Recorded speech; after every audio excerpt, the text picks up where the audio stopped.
La santé mentale, le prince William et le prince Harry en ont fait leur cheval bataille, chacun à leur manière. Les deux fils du roi Charles III œuvrent pour aider les autres à préserver leur bien-être psychologique. Il faut dire que les deux frères ont vécu un véritable traumatisme lorsqu'ils étaient des enfants, la mort très brutale de leur mère, Lady Diana, alors que l'aîné avait 15 ans et que le cadet allait avoir 13 ans. Un moment particulièrement difficile dont le prince William parle rarement, mais que son frère, avec qui il est gravement brouillé depuis son départ aux États-Unis, aborde très souvent. Que ce soit dans les reportages qui avaient été faits sur lui et sa femme Meghan Markle ou dans son autobiographie, Spare, sortie en janvier, il ne se prive pas de raconter les difficultés rencontrées après ce deuil. Et ce week-end, s'y est-il lors d'une nouvelle interview qu'il a accepté de donner pour les médias canadiens qu'il a pu à nouveau en parler. Mais pas à n'importe qui, en effet, le fils de Lady Diana a pu discuter avec le docteur Gabor Maté, spécialiste des traumatismes d'enfance.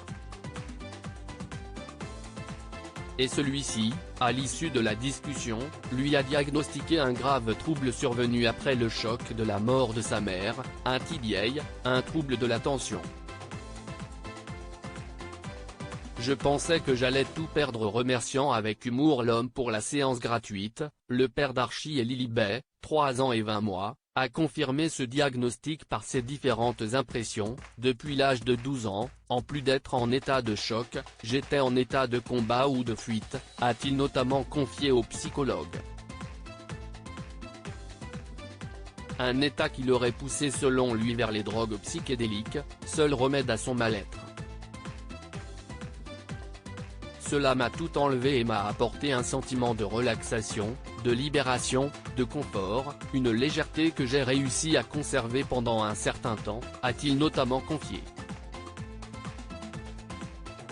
Des drogues dont il avait déjà parlé plusieurs fois, notamment dans son livre où il a confié avoir même été plus loin. Il aurait notamment pris de la cocaïne et des champignons hallucinogènes plus jeune.